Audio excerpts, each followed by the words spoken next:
ça vous serve. Ah, donc, pour enregistrer vos données de comptage et qu'elles servent à vous, mais aussi au collectif. Pour rappel, tout au long du webinaire, on va pouvoir poser, vous allez pouvoir poser vos questions dans l'onglet discussion, dans le chat. Vous avez une petite bulle en bas de l'écran.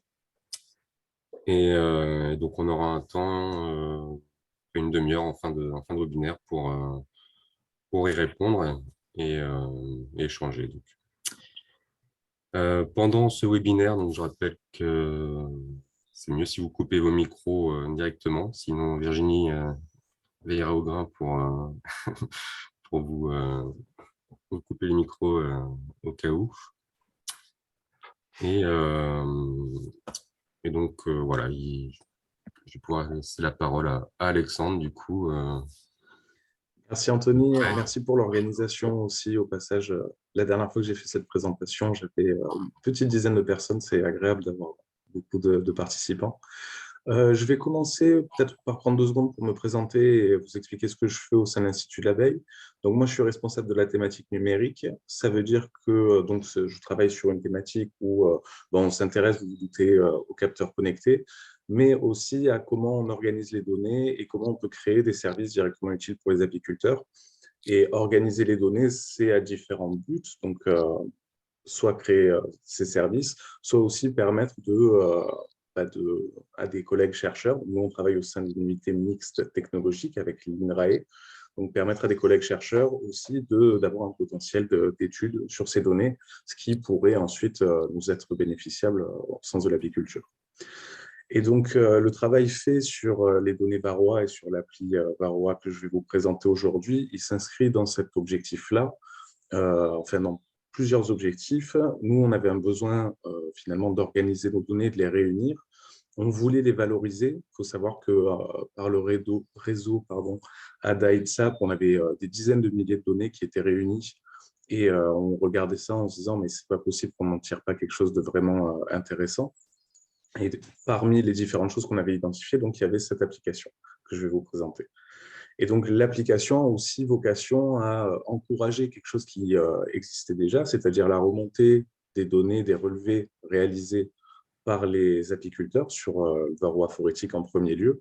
Dans un deuxième temps, pour le moment, on ne l'a pas implémenté, mais dans un deuxième temps, on ira sur les varroas sur l'ange. Et donc, le but, c'était de faciliter aussi, de créer un outil qui permet de faciliter cette communication de données, donc la remontée des données des apiculteurs. Et donc là, on s'inscrit un peu dans une logique de science participative. L'idée pour que la science participative fonctionne, c'est que la personne qui participe, même si elle va le faire de bonne volonté, il y a des exemples qui sont totalement, on va dire, altruistes de la part des participants qui fonctionnent, mais pour qu'elle s'inscrive dans le temps, c'est quand même mieux d'arriver à proposer un retour directement utile à l'utilisateur. Et donc, c'est ce qu'on a essayé de faire avec l'appli Varroa. Je terminerai cette petite intro en disant que c'est vraiment le travail d'un groupe. Toutes les ADA de France ont participé. Nous, on a organisé avec un groupe de travail sur la question Varroa et plus précisément un sous-groupe sur la question Varroa Pi. Et donc, voilà. Donc, moi, j'exécute le cahier des charges, on va dire. Je réalise le développement. Et voilà. Donc, tout simplement pour cette présentation, je ne vous ai pas fait de diapo, je vais vous montrer l'application, vous la montrer en direct live. J'aime les risques, mais ça devrait bien se passer. Donc, je vais vous partager mon écran. Hop. Voilà, vous pouvez me confirmer que vous voyez bien? Oui, okay. C'est bon. Oui, très bien. Alors, je vous donnerai l'adresse et tout ça après dans le chat. Comme ça, pour le moment, je vous le montre. J'ai fait également un compte de démonstration. Je vous donnerai les logins et les mots de passe, mais ce n'est pas très compliqué, comme vous pouvez le voir.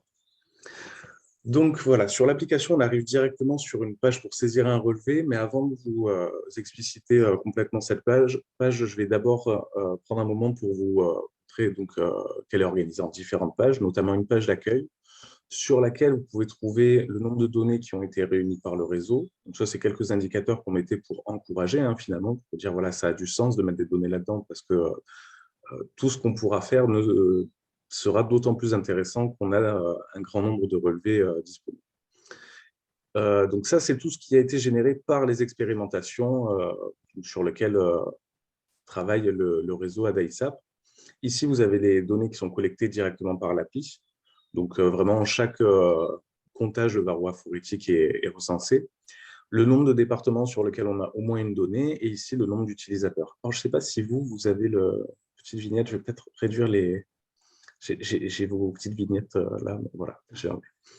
Donc, ici, vous avez un petit texte qui rappelle les objectifs de l'application, qui vous donne aussi un exemple de ce qui peut être fait avec les données.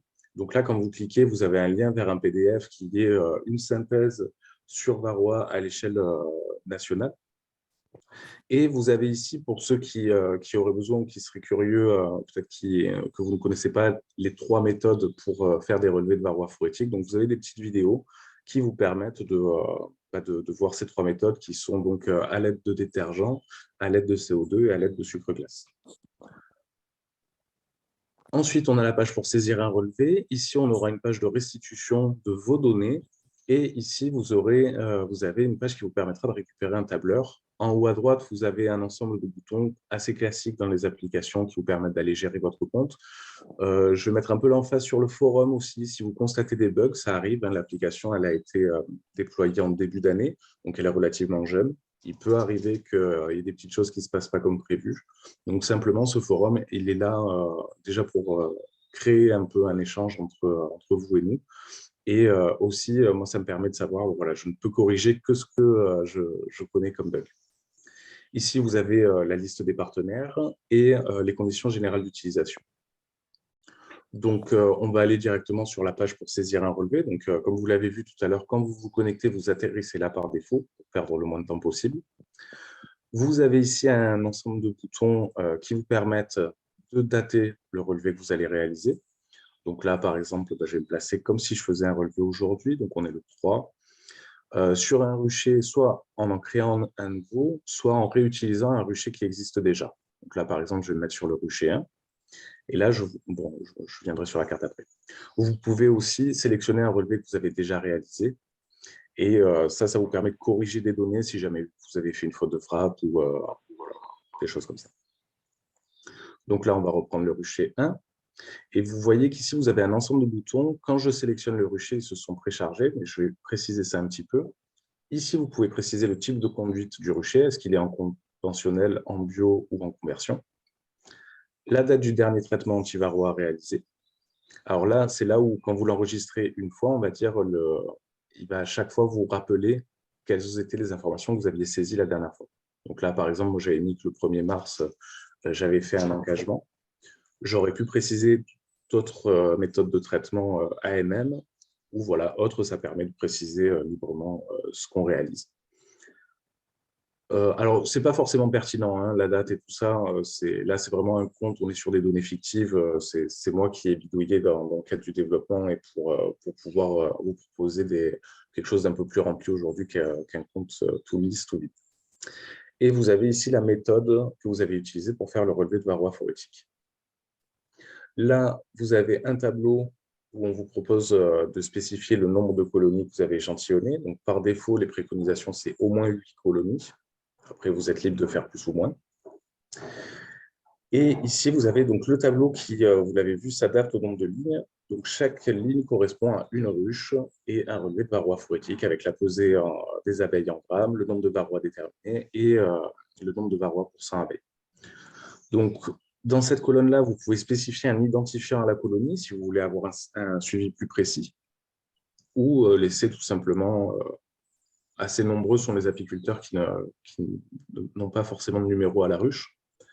Donc là, vous pouvez marquer les résultats de votre pesée sur la balance. Je vais faire ça rapidement. Alors, ça marche comme un tableau Excel, hein, c'est-à-dire que si vous voulez les tirer, ça fonctionne comme ça. Vous pouvez faire des copier-coller aussi si vous avez déjà un tableau qui a été, que vous, personnellement, vous enregistrez sur Excel les relevés de varroa phorétique. Vous pouvez organiser votre tableau de la même manière et rucher par rucher, indiquer, enfin relever, ensemble de relevés par ensemble de relevés, faire des copier-coller. Et là, ici, vous allez marquer le nombre de varroa. Donc, mettons, j'en ai trouvé 3, 10, voilà, je tape un peu n'importe quoi. Et vous voyez que sur la colonne varroa pour 100 abeilles, vous avez automatiquement le calcul qui est fait.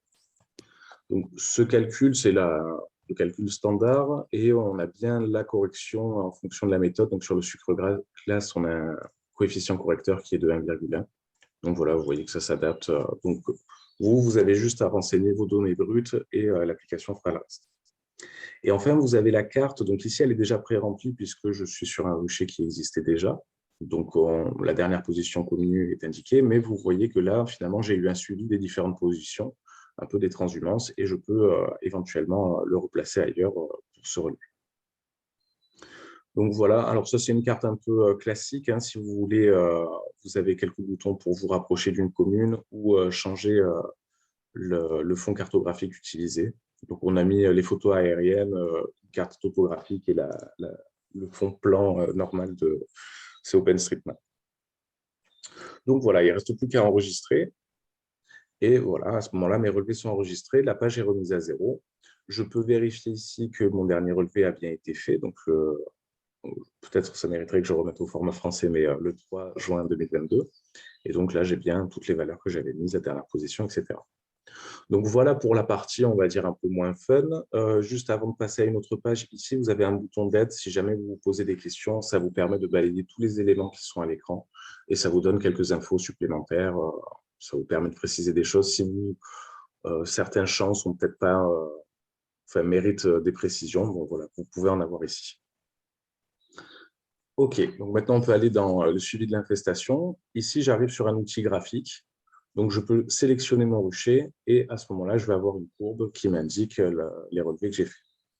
Et donc là, voilà. Oui. Je peux prendre la parole juste 2 minutes, Alexandre, pour dire d'aller un petit peu moins vite, s'il te plaît. D'accord. Non, on n'est pas des pros de l'informatique, donc voilà, temps de regarder les pages. Merci. Vous avez bien fait de me dire. Après, je vous donnerai le lien de l'application.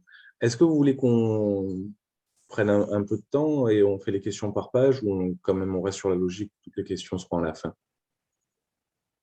Je pense qu'il est mieux de prendre à la fin les questions. Très bien.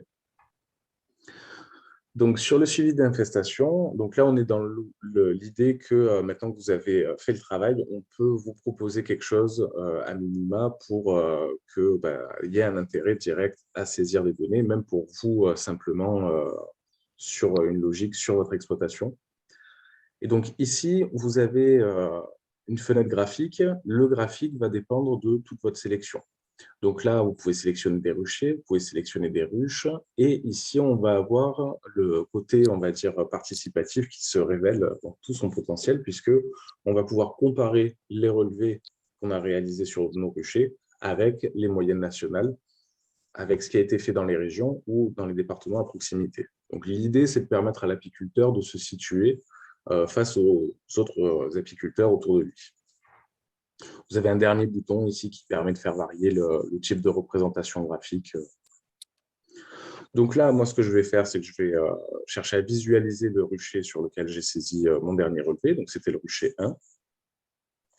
Et donc là, j'obtiens tout simplement une courbe d'évolution de varroa. Alors, on va faire un petit focus ici. Ici, on a quoi? On a chaque point qui représente une des colonies saisies. Alors, je ne les avais pas définies, mais il m'est arrivé de noter 2 identifiants par le passé. Bref. Ici, chaque point correspond à une colonie. Ils sont, comme vous le voyez, un peu en transparence. Le trait plein et le point qui est plein, c'est la moyenne, tout simplement, avec une idée de la variabilité autour de cette moyenne. Et donc, vous avez ici une ligne qui, finalement, relie les moyennes entre elles de date en date.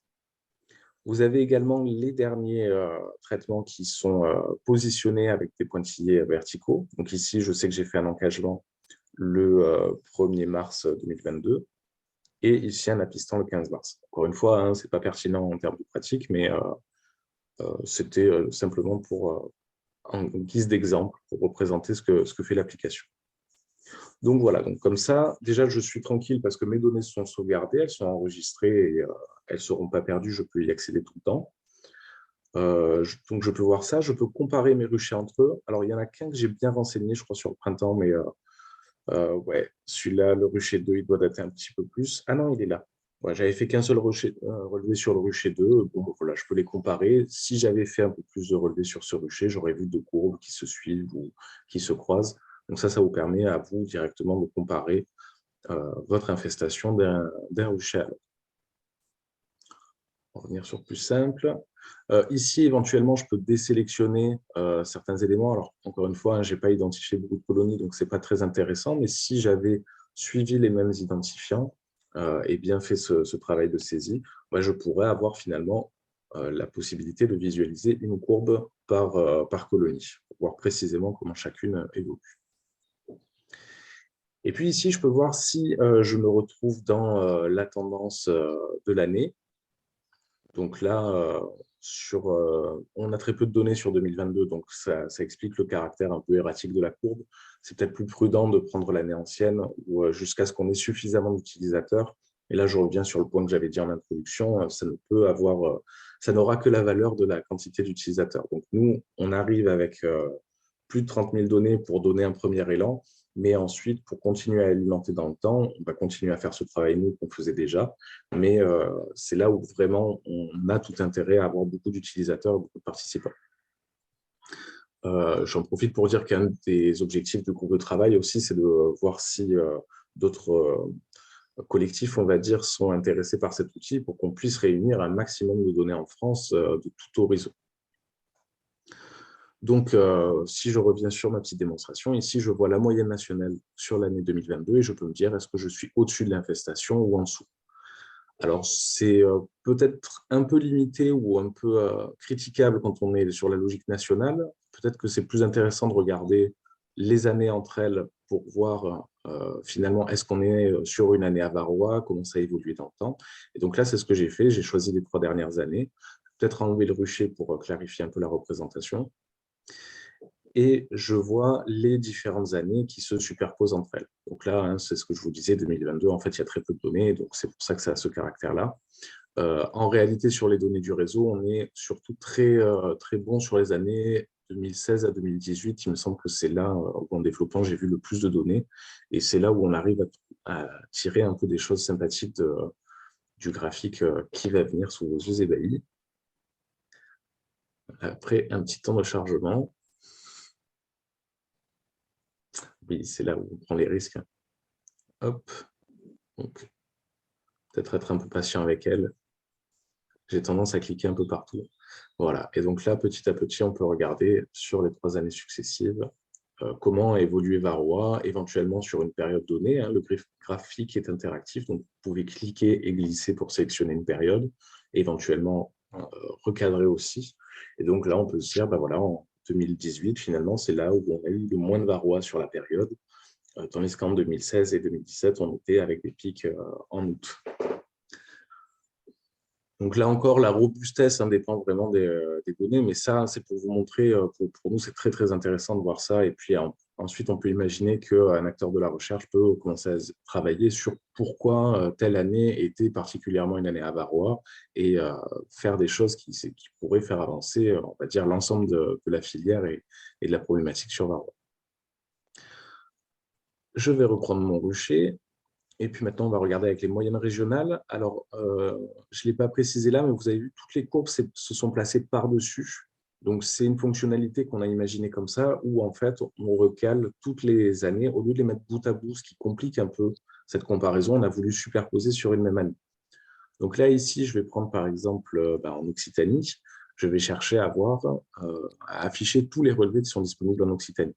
Donc, je vois que je n'ai rien qui apparaît parce que je n'ai rien qui soit synchrone avec ce qui a été fait. En double-cliquant sur le graphique, je peux revenir lui demander d'afficher tout.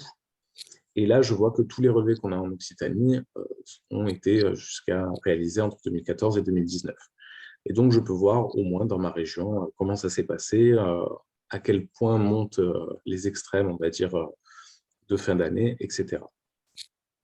Alors là, on est sur un travail de mise à jour qui devrait pas tarder d'être finalisé. On a pas mal de données qui vont arriver sur ces années-là.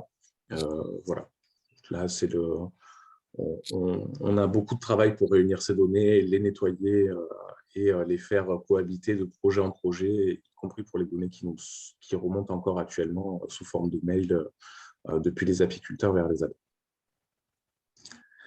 Donc voilà, et un peu la même chose sur les départements pour avoir une échelle un peu plus fine. On n'est pas allé plus bas sur le niveau des communes pour les questions de de précision sur les emplacements. Donc, on ne voulait pas, pour être clair, que des milliers de relevés sur une commune puissent inciter la curiosité ou le fait que certains se disent, ben voilà, mais du coup, ça dit aux autres qu'il y a beaucoup d'intérêt à venir sur cette commune.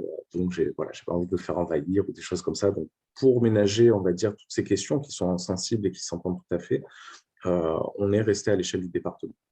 Et donc là, on va tomber sur le même type de représentation. Si je prends le Gard, on a 240 relevés. Pareil, j'ai rien de synchrone ici, c'est logique. Ils sont dans la séquence qui était reprise dans l'Occitanie. Voilà, la dernière chose à vous montrer, c'est que alors vous pouvez comparer les départements aussi, et vous avez une vue box-plot qui parfois est plus adaptée, notamment là.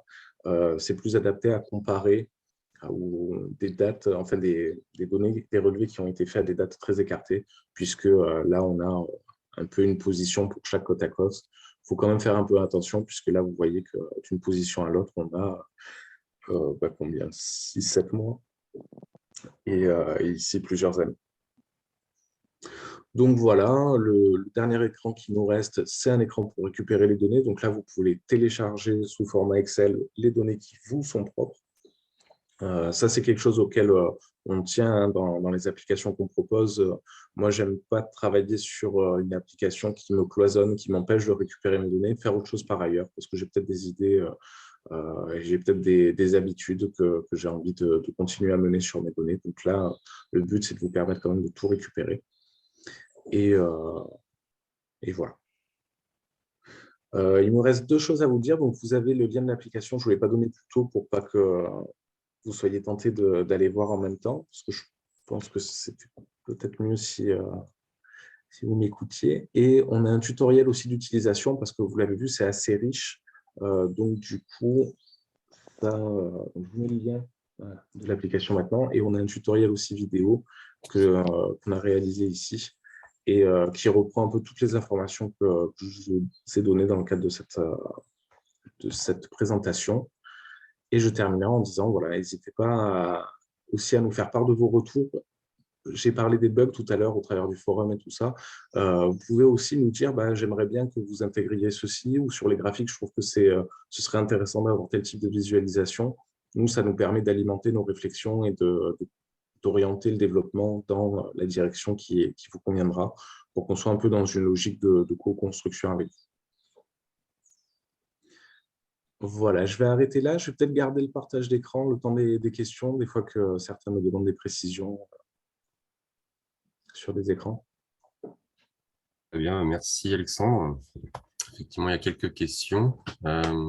Commencer par Karine, du coup, mais au final, donc, il se demandait sur combien de temps s'étalent les données enregistrées. Donc, on a pu le voir partiellement là sur voilà. Sur le premier relevé, ouais. Alors, le premier relevé, c'est 2008. Pardon, je vais enlever les questions, je vais te laisser me faire le relais.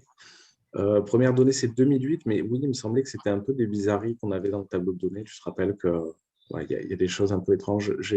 Ça mériterait peut-être que j'aille nettoyer ce qu'il y a. Je ne sais pas si on a un relevé à 0 ou quelque chose.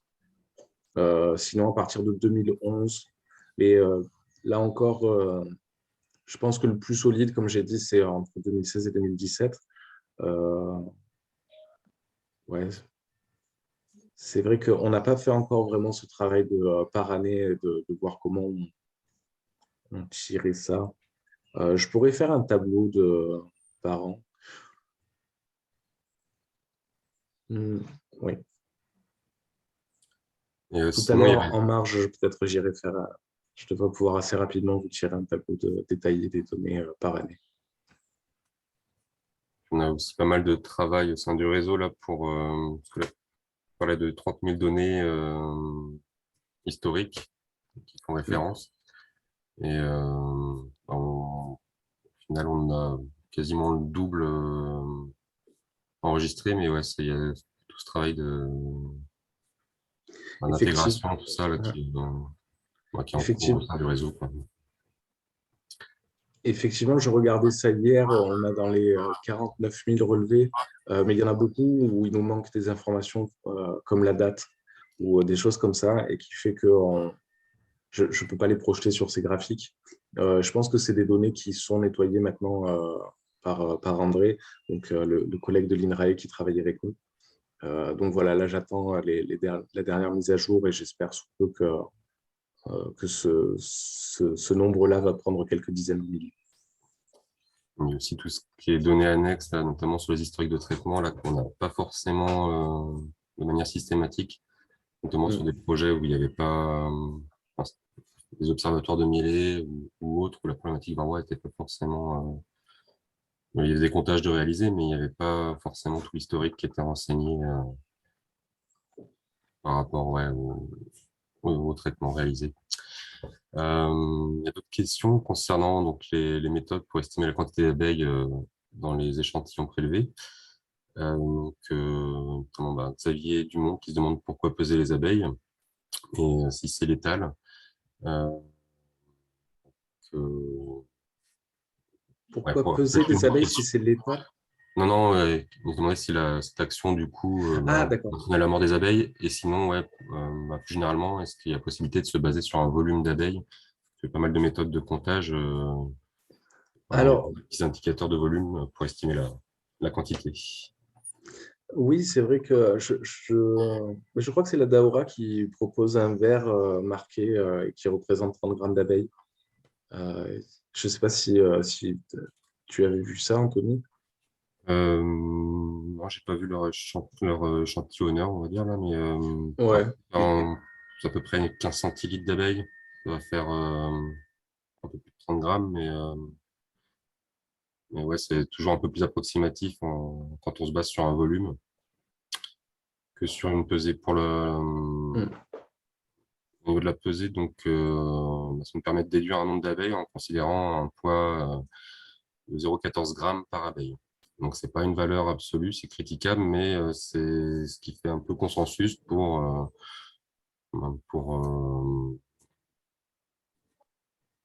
pouvoir comparer les échantillons. Sinon, on peut aussi compter les abeilles du prélèvement, ce sera toujours plus précis, mais ça ne va pas gagner du temps. Ouais, c'est plus fastidieux. Peut-être que une alternative, si on ne fait pas des pesées systématiques, faut convertir si notre jauge correspond à 200 abeilles. Du coup, j'ai pas le calcul en tête, mais ça va être à peu près 30 grammes. En fait, 200 fois 0,14 en gros, ou divisé par 0,14. Et vous aurez le point indiqué dans la colonne où il y a le point à renseigner. Donc, ça permettra de pallier ce manque de mesure, quoi. Donc, ça peut être un poids par défaut, et ça aura tendance à rendre moins précis la mesure réalisée aussi, quoi. Et non, c'est pas létal, la pesée n'est pas létale, c'est la méthode, le choix de la méthode de comptage derrière qui fera qu'on pourra relâcher les abeilles dans la ruche ou pas. Donc, parmi les méthodes non létales, on a le CO2 et le sucre glace. Et d'ailleurs, il y avait une autre question par rapport aux différentes méthodes. Donc, ces deux méthodes-là ne sont pas efficaces à 100%, surtout en période de mielée, comme on le disait lors du dernier webinaire. Et donc, il y a un facteur de correction appliqué et qui est intégré, il me semble, Alexandre, dans l'application. Donc, le facteur considéré pour le sucre glace, c'est 1,1 et 1,4 pour le CO2. Et par contre, la méthode létale au détergent, donc celle qui fait référence en expérimentation, là, c'est la référence, donc c'est estimé efficace à 100%, donc il n'y a pas de facteur de correction.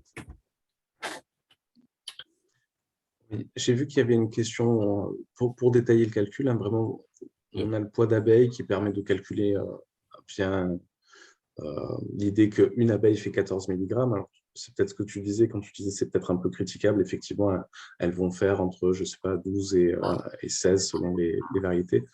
Mais je pense que c'est plus sain de prendre une valeur constante. Et donc là, on déduit du poids un nombre d'abeilles et ensuite, c'est simplement un ratio. Donc, on obtient un nombre de varroa pour 100 abeilles. Et c'est là où on applique, quand c'est le sucre glace, un coefficient correcteur où on multiplie cette valeur par 1,1 pour l'augmenter un peu parce qu'on sait qu'on rate un peu des varroa. Et donc, ça, je pense que ça a été déterminé par l'expérimentation. Une autre question de Karine, du coup, pour savoir si c'est envisagé d'avoir d'autres facteurs de correction par rapport à l'endroit où on prélève les abeilles. Donc, par défaut, ce qu'on préconise, c'est de prélever sur grosses larves avant operculation. Mais il y a plusieurs études qui s'intéressent pour faciliter le prélèvement, limiter le risque de prélever la reine, de prélever en hausse ou sur des cadres de rive, sur des cadres à miel. Et actuellement, je sais pas, c'est Alors, pas considéré, mais moi, c'est là où j'ai envie de dire tout est possible, puisque comme on le fait pour le sucre glace, d'appliquer un coefficient en fonction de qu'est-ce qui a été sélectionné ici, on pourrait avoir un bouton qui précise ça, où est-ce que j'ai pris les abeilles dans la ruche, et à ce moment-là, on multiplie un peu différemment, on applique le coefficient correcteur ici. Le tout, c'est qu'on ait la demande qui soit claire, ensuite on va arbitrer entre nous, et des fois, sur une application comme ça, on va toujours être un peu... on essaie de rajouter des choses avec parcimonie, parce que enfin, plus il y a de boutons à remplir, plus il va falloir que vous cliquiez. Et des fois, on sait que remplir des formulaires, ça peut dissuader l'utilisateur d'utiliser l'application. Et si cette demande est partagée, oui, on peut sans problème l'ajouter. Et typiquement, j'ai revu passer la question tout à l'heure, les varroas sur l'ange, depuis que je présente cette application, me sont beaucoup demandés. Donc, je pense que c'est un des trucs qu'on va mettre en priorité dans le développement sur l'année suivante. très bien, tu as répondu à la question.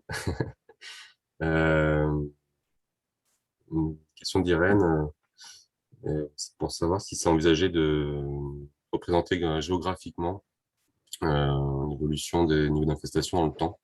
On peut avoir une carte, je sais pas, une carte de chaleur ou ce type de représentation. Alors, moi, j'aimerais beaucoup. On en avait parlé avec le groupe et notamment avec donc André Kretschmar qui travaille à l'unité BioSP.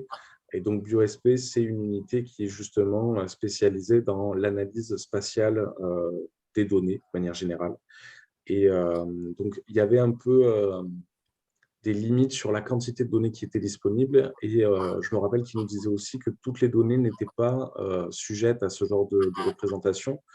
Typiquement, sur Varroa, on a peut-être des points très élevés à certains endroits, à côté de ruchers qui sont très, très sous-infestés, parce que ça peut dépendre des pratiques de l'apiculteur ou ça peut dépendre de plein d'autres critères. Et donc, c'est pas qu'il répondait non.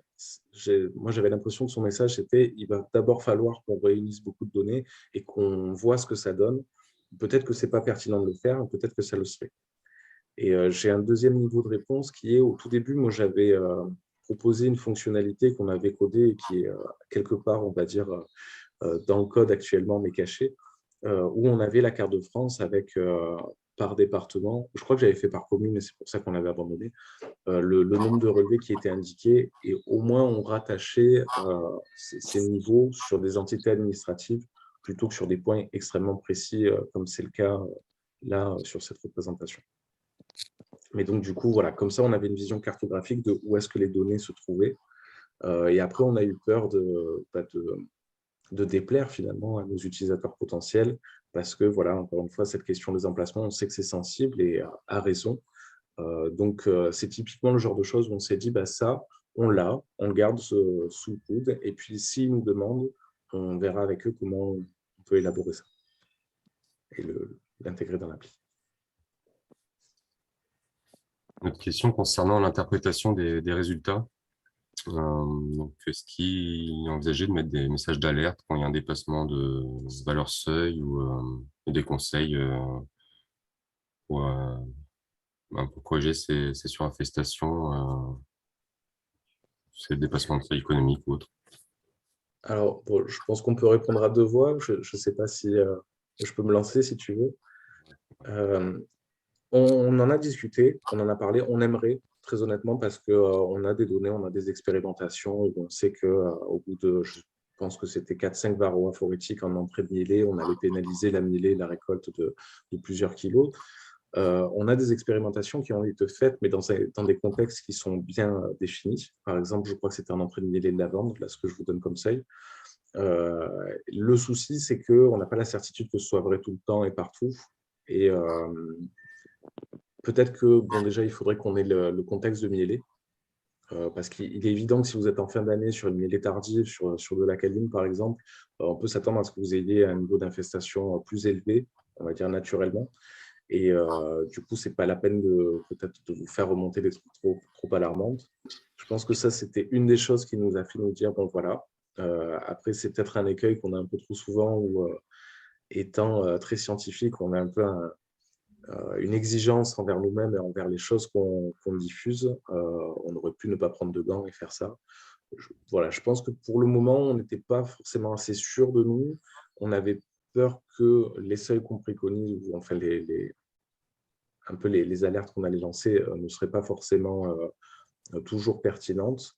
Et je pense aussi que c'est là où ça mériterait d'être peut-être quelque chose de vraiment discuté, mais pas seulement entre ADA et ITSAP, mais avec les différents acteurs du sanitaire sur Varroa en France. Et donc, c'est là où on espère que cette application aura aussi une conséquence, une retombée qui est d'inciter les gens à se réunir autour de ça. Voilà, on a un premier outil, on a un socle commun et avec les bonnes personnes, on peut la faire évoluer dans le bon sens pour aller éventuellement jusqu'à la préconisation. Ouais. Il y a aussi le fait que ces valeurs seuil peuvent varier aussi selon l'itinéraire technique des traitements.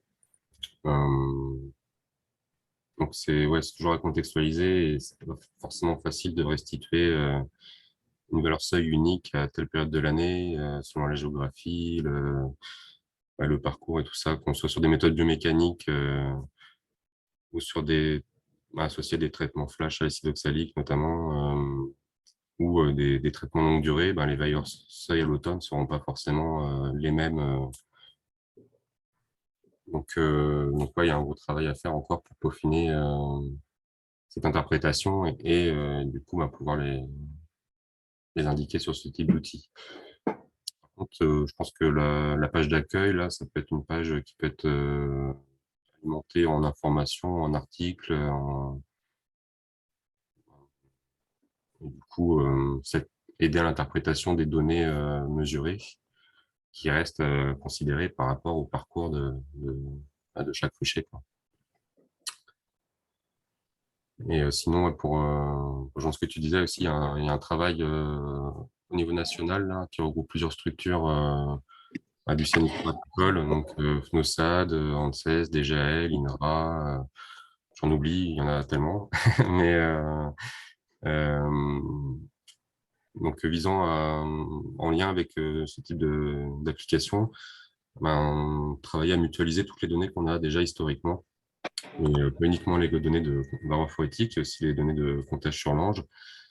Et donc pour toujours mieux comprendre cette dynamique varroa et puis les seuils, le risque de survie de la colonie ou même le risque d'impact des productions peut être peaufiné en termes de valeur de seuil et tout ça au regard de toutes les informations complémentaires de conduite de cheptel.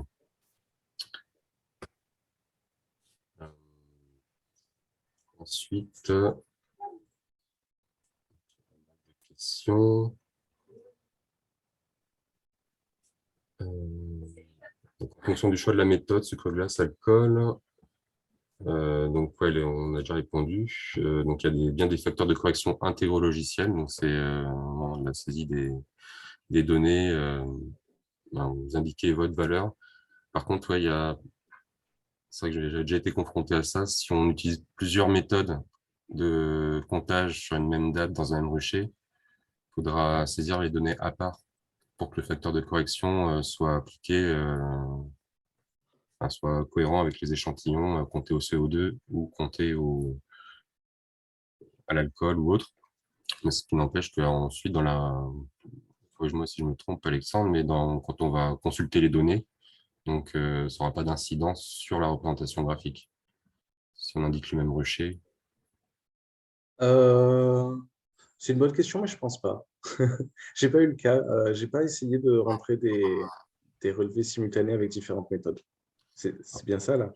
Ouais, c'est ça. Mais du coup, j'ai intégré des données d'une démonstration de comptage et c'est vrai que là, machinalement, du coup, c'était une douzaine d'échantillons prélevés. On configure le tableau à 12 échantillons. Et puis au final, on avait varié un petit peu les méthodes. Et donc là, j'avais rétro-pédalé pour faire 3 saisies au final, parce qu'on avait fait des comptages au CO2, des comptages au sucre glace et au détergent. D'accord. Et du coup, ça a bien marché. Bah oui, oui, ça a bien marché. Ah Mais, bah écoute, j'ai bien travaillé. concernant la protection des données, Yann se demande que deviennent les données. Alors, en utilisant cette application, comme je vous l'ai dit, on est dans une logique de sciences participatives. Donc, alors, j'ai rédigé des conditions générales d'utilisation là actuellement, où j'ai clairement écrit nos intentions. Donc, en enregistrant des données, vous acceptez de partager ces données avec le réseau ADA-ITSAP et les partenaires scientifiques. Nous, en échange, on s'engage à ne jamais diffuser ces données à des acteurs quels qu'ils soient, autres que pour des raisons de recherche. Donc, tout à l'heure, on parlait d'une carte de chaleur, on va dire, donc une carte de niveau de varroa. Pour faire ce type de travail, et y compris pour faire de la recherche sur les liens éventuels entre la météo, je prends cet exemple parce que j'ai entendu plus d'une fois un apiculteur me dire les années chaudes, on a moins de varroa, c'est probablement quelque chose qui est un facteur important. Pour faire ce type de travail, retirer des données météo autour ou tirer un contexte d'assolement sur l'aire de butinage de l'abeille, il faut que les données soient relativement précises. Et donc, si on se censure tout de suite en dégradant la coordonnée GPS pour retomber sur la commune ou le département, on va forcément perdre des pistes de recherche potentielles. Donc, nous, c'était important, enfin, à mes yeux, en tout cas, c'était important que cette donnée puisse être regardée précisément. Et voilà, en contrepartie, nous, on s'engage à ne pas les diffuser. Là, vous l'avez vu dans l'application, il n'y a aucun moment où j'ai la possibilité de voir les relevés d'un autre apiculteur. Je ne peux pas retirer les données d'un autre apiculteur. Et donc, les personnes qui ont accès à ces données sont des membres de nos réseaux à l'heure actuelle et nos partenaires recherche. Il faut savoir que tous, autant qu'on est, nous sommes astreints à un devoir de non-divulgation des informations scientifiques qu'on gère. C'est une clause dans nos contrats. Et du reste, on respecte le RGPD. Donc, vous avez la possibilité à tout moment de demander la suppression de votre compte, ce qui entraîne pour le moment la suppression des données. Et là, moi, j'étais en train de voir si on pouvait pseudonymiser les données, c'est-à-dire dégrader tout ce qui est à caractère personnel. Or, il se trouve que la coordonnée GPS est une donnée de vos ruchers, est une donnée à caractère personnel, puisque en principe, si, connaissant votre coordonnée GPS, je vais sur l'emplacement de rucher et que le rucher est présent, je suis censé trouver votre numéro d'apiculteur, ce qui devrait pouvoir éventuellement me permettre de remonter à vous. En d'autres termes, si vous demandez la suppression de votre compte, on est dans l'obligation légale de supprimer ou de dégrader suffisamment les coordonnées GPS. Et donc, ça veut dire à l'échelle du département. Alors, il se trouve qu'il y a 2 jours, je m'entretenais avec un juriste sur ces questions-là. Et là, voilà, on va avoir une mise à jour des conditions générales d'utilisation pour cadrer au mieux tout ça. Et, mais très clairement, tout ce que je vous dis là est précisé avec le détail des partenaires et des utilisations qui peuvent être faites des données. D'accord. Sinon, il y avait une autre question. Je pense que c'était par rapport à la gratuité de l'outil. Confirme. Alors oui, on est dans le gratuit complètement. Je sais qu'on entend souvent quand on est gratuit, c'est nous le produit. Quand c'est gratuit, c'est que c'est nous le produit ou des choses comme ça.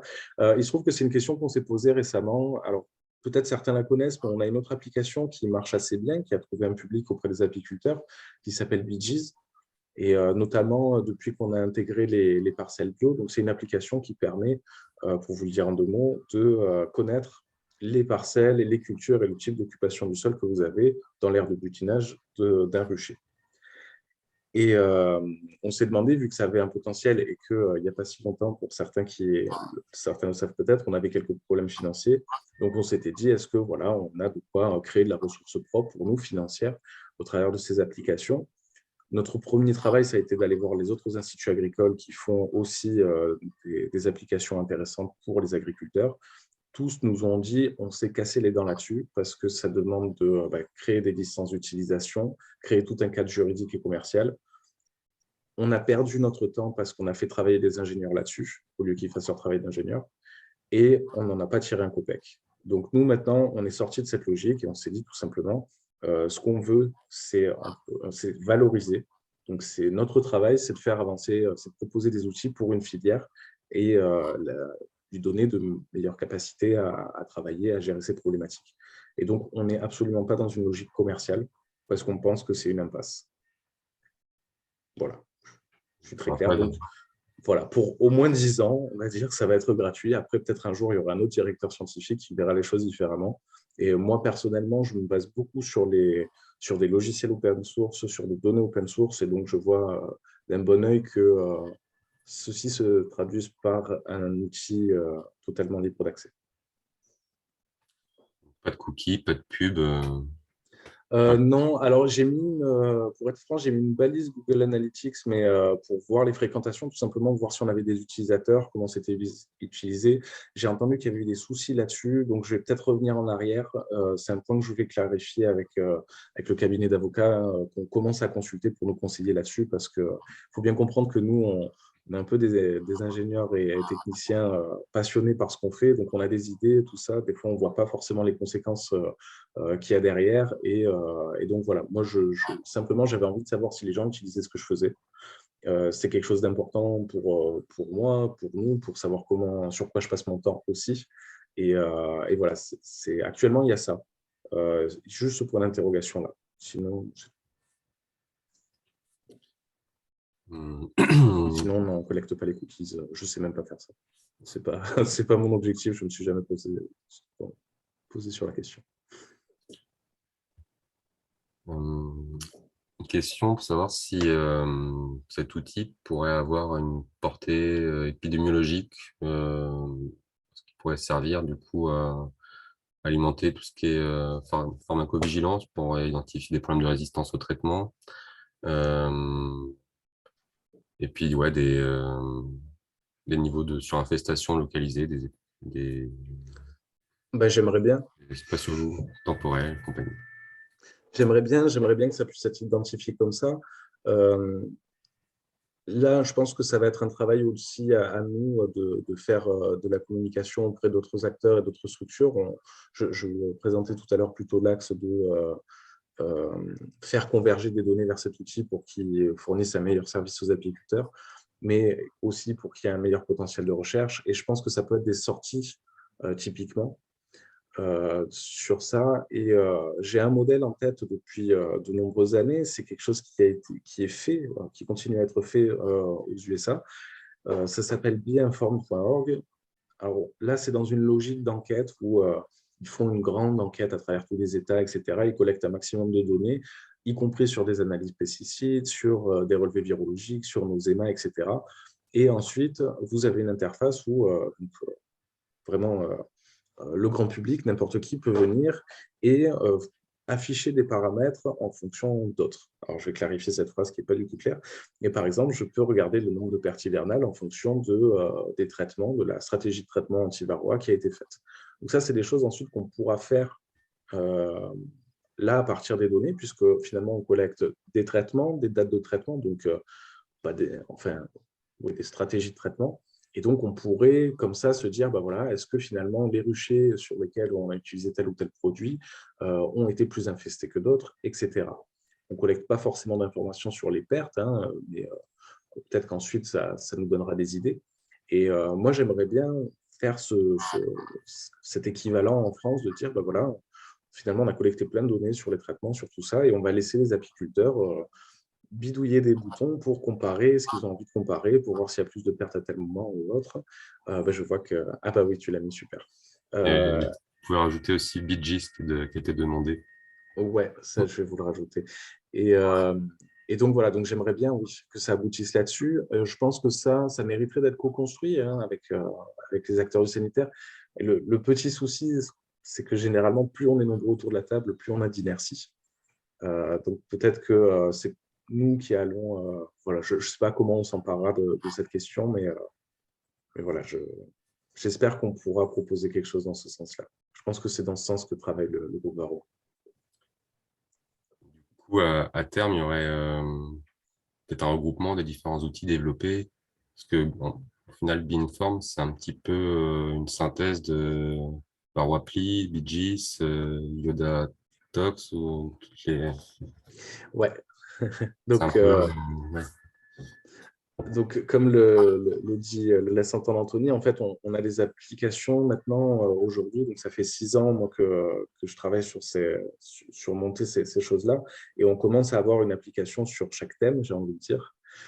Donc, voilà, on a la Solvant d'un côté. Il nous manque encore un peu la météo. On a encore des progrès à faire, mais voilà. Maintenant, on a Varroa. On a aussi des relevés de population pour estimer la force des colonies.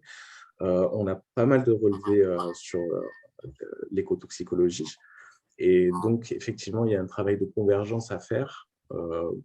Nous, on s'inscrit là-dedans. Donc, depuis septembre dernier, on a un alternant en informatique. Donc, lui, il est du métier d'informaticien vraiment, ce qui n'est pas mon cas. Moi, j'ai fait des études en écologie.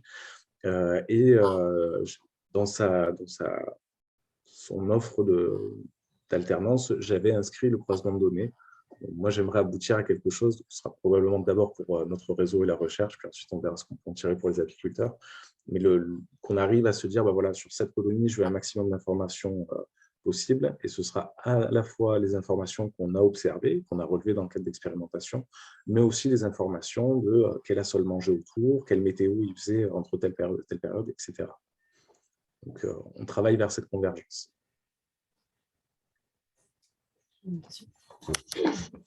Bonjour, moi j'ai une question aussi. Par rapport au moment où on peut comparer nos données sur notre rucher aux données régionales, départementales, peu importe, est-ce que ce serait possible de rajouter, en fonction de si on est en conventionnel ou en biologique, pour pouvoir comparer non pas des moyennes globales, parce que c'est vraiment complètement différent quand on est en conventionnel ou en bio? Oui, ça, je crois que tu me l'avais dit, Anthony, récemment. En plus, c'est quelque chose qui manque. De pouvoir, on parle de comparer les traitements, mais avant tout, effectivement, comparer la conduite, ça paraît être le premier point d'entrée.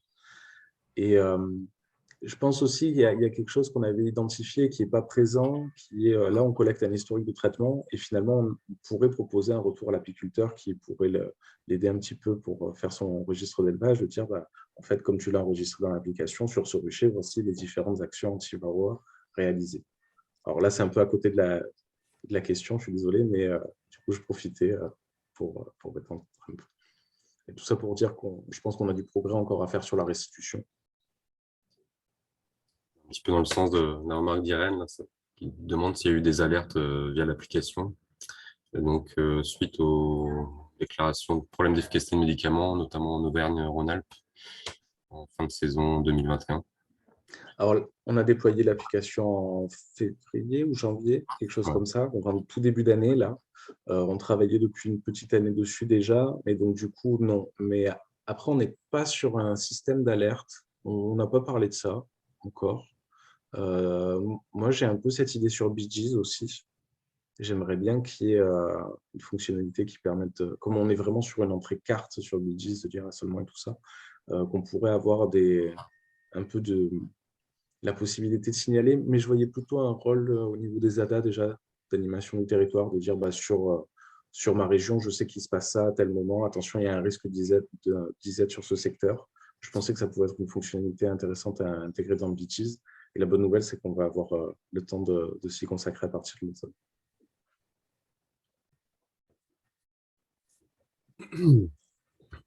Donc, Karine rappelle du coup que si on a des messages de préconisation, c'est toujours un peu délicat parce on marche un peu sur les rôles du vétérinaire en ce qui concerne la prescription. Donc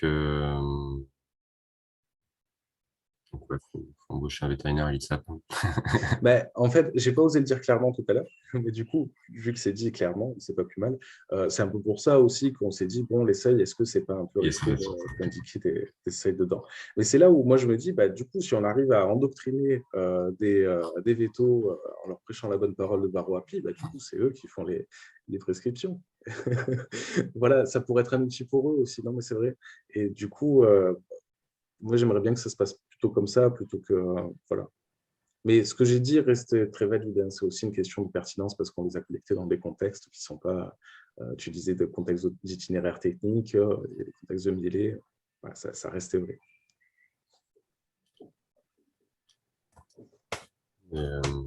Karine rappelle qu'il y a Sébastien Hoffman qui travaillait quand même étroitement avec l'Institut de l'abeille pour être la caution prescription. Mais les discussions ont commencé. Hein, on a donc Julien Vallon qui travaille sur Varroa et qui fait des échanges. Moi, j'ai échangé avec Quentin Bissego du GDS France. Donc, ça a commencé. Hein. Ce n'est pas des choses qui sont à faire et qui sont un jour on s'y mettra.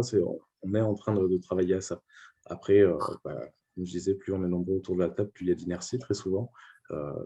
J'espère que ça mènera à ça. J'ai vu quelqu'un de très motivé en la personne de Quentin pour valoriser les données. C'est sûr qu'il y en a encore des dizaines de milliers en France de données qu'on n'a pas là-dedans. Et voilà. C'est justement Quentin et Julien qui animent ce groupe de travail national là, sur la problématique Varroa, dont l'objectif dans l'immédiat, là, ça va être de mutualiser toutes ces données accumulées par différentes méthodes, comptage sur l'ange de chute naturelle ou dans le cadre de tests d'efficacité, et puis tous les comptages de Varroa éthiques aussi réalisés. Donc là, ouais, c'est de trouver le consensus, la forme du tableau qui permet d'accumuler toutes ces données, et puis ensuite, la question de comment les intégrer à ce type d'outils tels que Varroapli. Et donc, avec potentiellement la possibilité de faire développer vers l'enregistrement de comptage sur l'ange. Et à ce titre, Karine précisait que par rapport au comptage sur l'ange, il faudrait aussi pouvoir renseigner la force de la colonie, parce que une donnée de chute sera toujours à contextualiser par rapport au nombre de cadres occupés. Ou 10 varrois, quand il y a 2 cadres d'abeilles ou 10, ça ne sera pas la même interprétation forcément. Oui. Et c'est vrai que c'est un gros défi, quelles que soient les méthodes envisagées. Là, l'interprétation reste le défi principal, mais en tout cas, c'est pouvoir visualiser ces dynamiques varrois. Ça permet déjà de pas mal comprendre les dynamiques sur ces ruchers. On se rend compte que ces dynamiques varient beaucoup d'un apiculteur ou de pratique, une pratique à une autre, de parcours de production à un autre parcours, selon les régions, les années. Bref, on peut comprendre beaucoup de choses dans déjà un suivi sur ces ruchers, mais qui ne seront pas forcément généralisables à l'ensemble du cheptel français et inversement. Oui. C'est vrai que sur le travail des données, tu l'avais dit, sur les données expérimentales, il nous manque assez souvent le traitement. Et on s'est rendu compte que du coup, on se retrouvait à considérer de la même manière des relevés qui étaient simplement l'évaluation, on va dire, de l'infestation à l'instant T. Et ça se retrouve au même niveau que des tests, des relevés qui étaient finalement là pour voir si le traitement avait bien été efficace. Donc, en théorie, il devait être vide, ces relevés-là. C'est là où, par Varroapli, on a beaucoup réfléchi sur les données de contexte à renseigner. Et très exactement, pour les langes et la force de la colonie, c'est typiquement ça. De quelles données on a besoin pour que cette donnée brute primaire ait un sens? C'est toujours le juste milieu, comme tu disais, de ne pas demander trop d'informations pour ne pas décourager à la saisie, tout en ayant des informations assez pertinentes pour interpréter. Ouais, et puis si je tire le fil, c'est la force de la colonie, c'est quoi? C'est une note de 1 à 10, c'est de A à D, avec A+, B-, des choses comme ça, ou alors c'est faible, forte, il y a un peu de tout qui existe. Donc nous, on devrait en proposer un peu harmonisé. Yann me demande si on a des infos quant au taux de participation ou d'utilisation de cet outil depuis sa mise en ligne. Alors pour le moment, je dirais que ça commence doucement. On a quand même une petite centaine d'utilisateurs. Je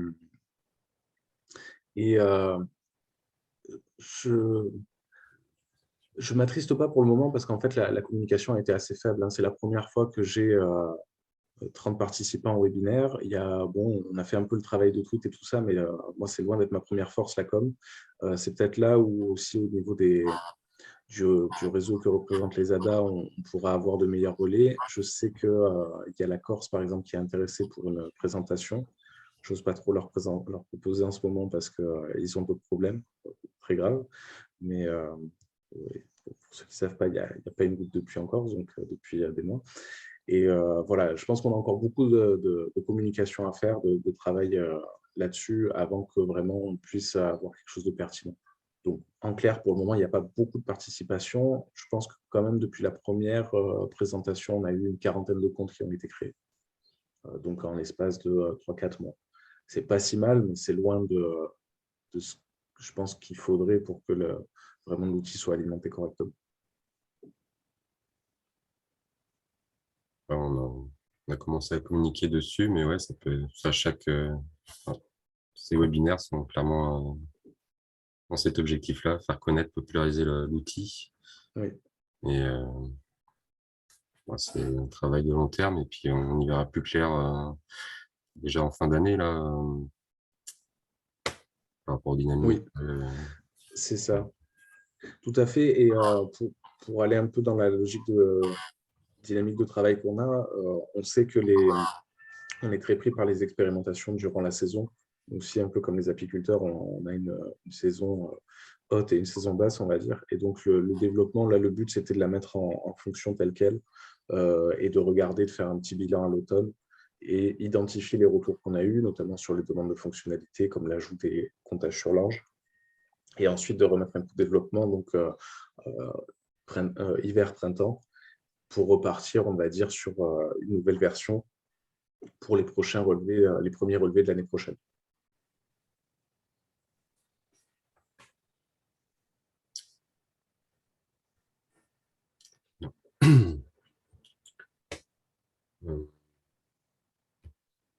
On a déjà répondu à cette question, il me semble. C'était par rapport aux petites variantes de prélèvement là, sur hausse et 4 de rive. Juste pour rappel, on a fait une petite expérimentation nous, à l'ADA là, pour voir si c'était pertinent d'avoir faire des prélèvements en hausse pour estimer le niveau d'infestation dans le corps. Un facteur de 1,5 à appliquer pour transposer cette infestation en hausse par rapport à ce qu'on peut avoir réellement dans le corps dans le nid à couvain. Mais bon, ça prend avec des pincettes et c'est vrai que c'est pas forcément... Enfin, on en avait déjà discuté, là, c'était typiquement c'est des données un peu dégradées qui sont moins précises et du coup peut-être moins fiables pour rentrer dans des calculs d'indices, de seuil, tout ça. Donc, il y aura peut-être la possibilité de pouvoir renseigner ces données, mais que ne soient pas forcément représentées quand on compare les données des années précédentes ou par région ou pas, ou quoi. Et, mais en tout cas, ça, à l'échelle de l'apiculteur, ça peut être un outil intéressant quand même d'avoir une donnée certes moins fiable, mais qu'on a pu acquérir de façon plus rapide, de façon plus systématique sur un rucher. Donc, en termes de prise de décision sur savoir est-ce que je pars sur tel ou tel millet, est-ce que mon niveau d'infestation le permet, ce ne sera pas la mesure idéale, mais c'est mieux que ne pas aller faire de comptage du tout pour avoir une idée bien précise de son niveau d'infestation. On avait aussi trouvé, là, donc dans les qu'on avait fait à la dalle, ça fait 312 colonies où il y avait double échantillonnage corps et os. Et une autre valeur, pour le coup, un peu plus fiable, peut-être, c'était quand on est en absence de détection de varroa dans la hausse. Ça assure à 95% d'être en dessous 1,4 varroa % abeilles dans le corps. Donc, c'est-à-dire que tous les signaux sont ouverts en termes de conduite de colonie. Enfin, sauf si on est au mois de mars, c'est sûr, mais ça vaut le coup d'aller dans le corps pour le coup. Mais à l'approche de l'été, donc c'est vraiment une période où il y a le comptage est un peu plus dur à mettre en œuvre dans la mesure où on est en plein rush de la saison apicole entre les récoltes, les extractions, les transhumances. Il y a 1, 2, des fois 3 quand c'est des belles années hausse sur la colonie. Donc aller faire un prélèvement, ça veut dire c'est pas mal d'éléments de ruche, parfois bien lourds. Donc c'est sûr que c'est plus sportif de faire du comptage au mois de juin qu'au mois de mars, quoi. Donc c'est vrai que à terme, ça pourrait être ces mesures facilitées sont certainement précises, mais peuvent être des bons outils quand même d'aide à la décision.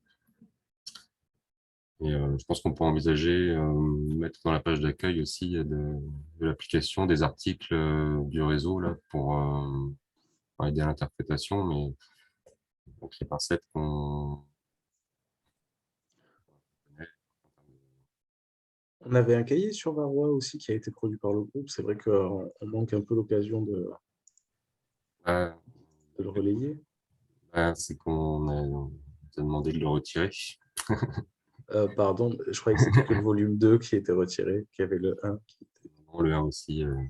Ah, Mais pardon. il y aura peut-être des articles à piocher qui étaient moins sensibles d'un point de vue traitement réalisé. Désolé, je ne voulais Donc, pas remuer le couteau. Mais oui, c'est vrai qu'on pourrait faire ça. On en avait parlé au début de... Au début, c'est vrai qu'on était parti sur un peu une espèce de hub Varroa, voilà, pour avoir un site qui permet de recenser, de rediriger vers toutes les informations pertinentes sur la question. C'est vrai qu'on a laissé un peu ça de côté, mais on pourrait avoir une page dédiée pour en savoir plus, ou sur la page d'accueil, comme tu le dis. Moi, il n'y a pas de problème pour faire évoluer les choses. C'est l'avantage de développer nous en propre plutôt que de passer par un prestataire. Ce qui coûterait de l'argent, peut-être nous ferait dire il faut qu'on rende ça payant. Une remarque de personne de Karine aussi par rapport au format des ruches, qui n'est pas renseigné là. Sur la synthèse qu'avait fait André Kretschmar là, sur la première valorisation de cette base de données nationale là, de données de comptage, il n'y avait pas d'impact ou de différence constatée entre Dadan et Langstro. C'était les deux seuls formats qui avaient été suivis. Après, c'est vrai que sur le format varé, il y a un apiculteur du Gers là, qui remarque des niveaux d'infestation quand même en fin de saison moins problématiques sur les varés que sur les Dadans. Donc c'est vrai que ça pourrait être intéressant de pouvoir enseigner ce format. Pour éventuellement voir d'éventuels effets, quoi.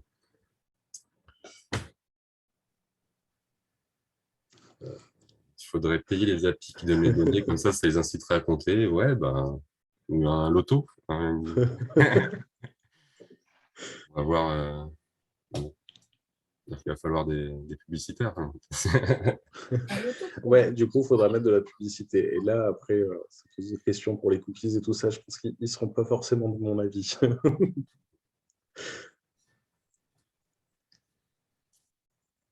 Très bien. Donc, Sinon, on je sais ferait un pas si... calendrier. Je fais gagner notre calendrier. Justement, il y a le forum hein, pour toutes ces bonnes idées à confier à Alexandre. N'hésitez pas à aller faire part de vos idées d'amélioration, de correction, ou enfin, bref, même lui dire bravo pour ce travail, Alexandre. Je crois qu'on peut faire ça dans le forum aussi. Alors, merci et puis bravo à nous tous parce que je suis loin d'avoir été le seul à travailler là-dessus. Et je sais pas, je pense qu'on a fait à peu près le tour des Oui, questions. je voulais remercier Alexandre aussi. Simplement, une petite conclusion, je dirais, par rapport au fait que je pense que les API vont trouver dans cet outil quelque chose d'intéressant, enfin moi la première, hein, de pouvoir visualiser ces comptages comme ça sur plusieurs années, ça me semble très intéressant. La question quand même qui reste en suspens, c'est l'API qui va aller sur la plateforme, qui aura de grosses difficultés par rapport à ses résultats en termes d'infestation varroa. Il faut quand même réfléchir à lui apporter des pistes, parce que je pense aussi que c'est ça qui peut amener les API sur cette plateforme. Le premier intérêt est bien cette visualisation graphique et puis de se comparer aux autres et aux données régionales, ça me semble toujours intéressant. Mais clairement, il faut qu'on réfléchisse à quelque chose, au moins déjà donner des pistes pour avoir du conseil. Alors derrière, c'est pas évident parce que savoir qui va donner du conseil et quel temps il peut passer à ce conseil, donc ça c'est pas simple. Mais ça me semble quand même nécessaire d'avoir une possibilité pour l'apiculteur en difficulté d'avoir un contact pour sortir un petit peu de son problème, quoi. On pourrait avoir un bouton pour être mis en contact avec l'ADA le plus proche ou enfin l'organisme le plus proche, je ne sais pas. Ouais, ADA, GDSA, vétérinaire, rucher école. Je pense que ce qui est important aussi, avant de demander du conseil, donc c'est sûr qu'idéalement, si ça pouvait être le message automatisé, mais il faut s'en méfier aussi, parce qu'on voit que ces seuils ne sont pas forcément fixes. Il faut considérer tout l'historique de conduite.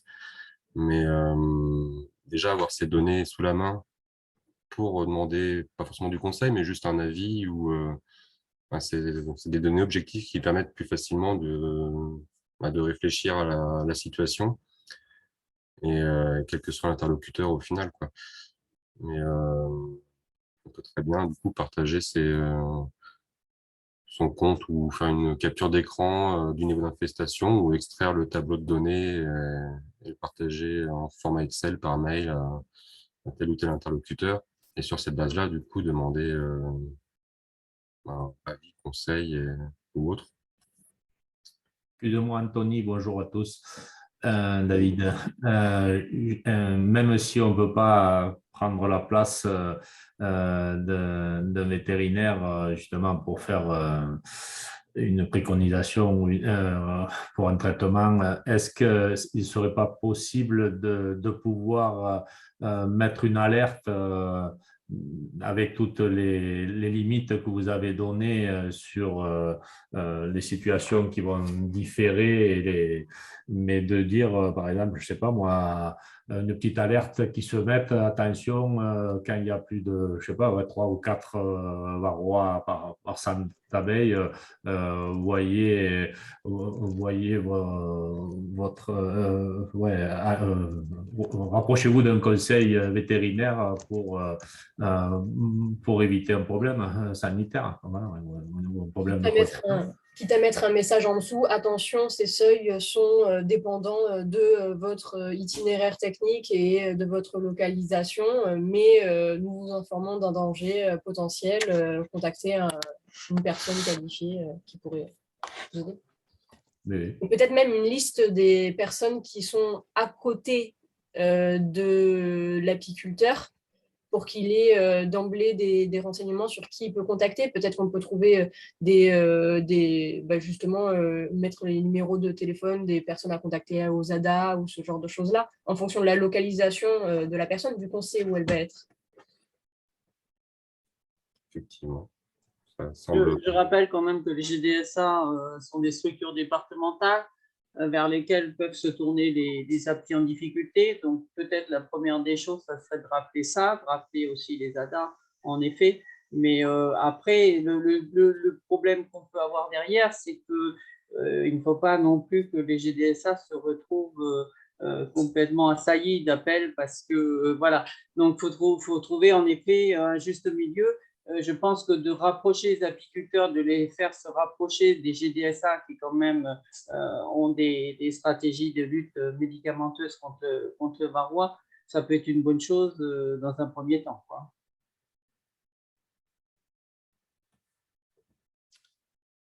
Ça semble envisageable à intégrer, hein, Alexandre? Oui. Encore une fois, là, on en est à une phase où on recense vraiment toutes les fonctionnalités et les demandes d'ajout. Et puis ensuite, on expertise ça ensemble. Mais je pense qu'on va assez facilement trouver un catalogue de toutes les structures, et je pense qu'on peut avoir une page qui est entrée en contact, et voilà, je choisis ma région, mon département, et puis là, on va lister l'ADA, c'est ça, le GDS, c'est ça, le vétérinaire le plus proche, c'est ça. Enfin, je pense que c'est vraiment pas un souci de faire ça. Par rapport à ce qui a été fait déjà, c'est pas un obstacle.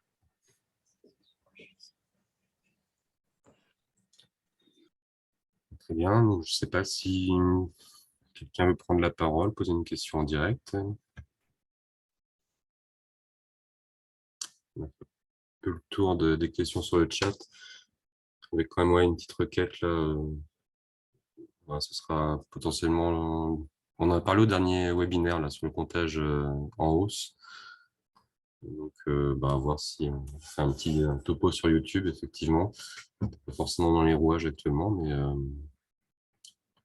si vous pouvez appeler l'ADA si vous voulez plus de précision dans les médias. Mais ouais, on a fait le tour des questions sur le chat globalement. Est-ce que quelqu'un va intervenir?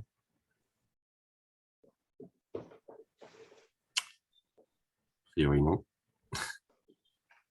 Je pense qu'on va pouvoir terminer là-dessus, du coup. Merci beaucoup, Alexandre. Merci à toi pour l'organisation. À nous, parce que du coup, j'ai À en vous. lien avec la FRGTV, la FRGDS. Juste vous rappeler les prochains rendez-vous.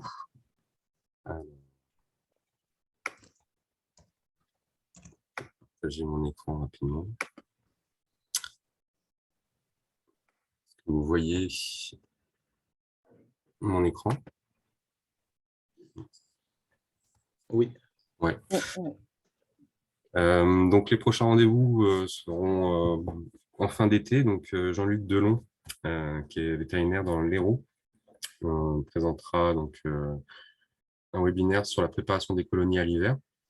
Et Anne Dalmont, qui est chercheuse en pathologie de l'abeille à l'INRAE d'Avignon, donc dans les mêmes locaux, dans l'UMT-Prades, où travaille également Alexandre. Donc Anne Dalmont parlera de la maladie noire des abeilles, des signes cliniques et la prévention pour limiter les risques. Donc ce sera donc le 9 septembre et le 14 octobre prochain. Et